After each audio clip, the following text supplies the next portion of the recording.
Assalamualaikum warahmatullahi wabarakatuh. Saya Tahdiatul Abda dari Manajemen Pemasaran. Di sini saya akan menjelaskan mengenai manajemen perubahan. Langsung saja, apa itu manajemen perubahan?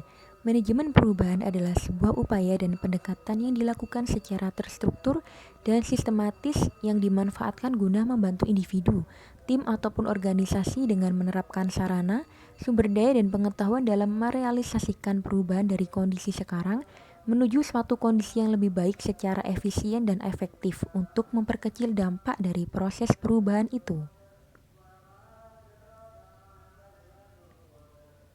Faktor untuk melakukan perubahan ada dua, yaitu faktor internal dan faktor eksternal. Untuk faktor internal meliputi karyawan, perubahan tujuan organisasi, kebijakan manajerial, dan teknologi. Untuk faktor eksternal meliputi konsumen, pemasok, pesaing, pemerintah, dan lembaga keuangan. Lalu apa yang dirubah? Kembali ingat kepada kata kunci fungsi-fungsi dari manajemen. Yang pertama yaitu planning, dan yang kedua yaitu organizing, dan yang ketiga yaitu actualing, dan yang keempat yaitu controlling. Lalu siapa yang merubah? Manajemen perubahan tidak akan berhasil dijalankan jika seluruh anggota tidak bekerja sama untuk mencapai sebuah tujuan.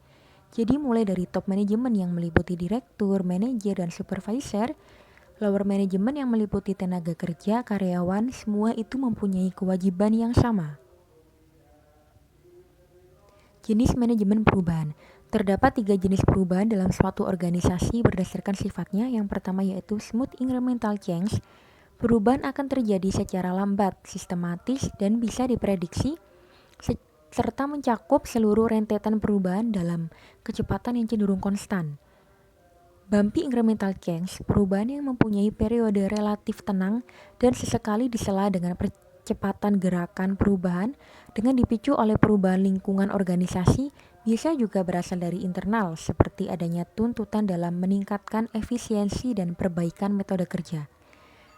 Discontinuous change, perubahan yang ditandai dengan adanya pergeseran terhadap struktur, budaya, strategi, dan ketiganya secara bersamaan. Perubahan ini lebih bersifat revolusioner dan juga cepat.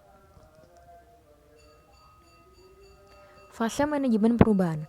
Fase yang dapat ditempuh dalam melakukan manajemen perubahan yaitu menentukan posisi strategis, mengukur tujuan, strategi asesmen, aktivitas perubahan, dan identifikasi lingkungan eksternal. Tantangan perubahan manajemen yang meliputi merger dan akuisisi dan sistem perusahaan. Untuk merger dan akuisisi meliputi penurunan nilai saham, kesulitan menggabungkan sistem perusahaan, dan moral pekerja. Untuk sistem perusahaan meliputi risiko kegagalan tinggi dan penggantian sistem warisan.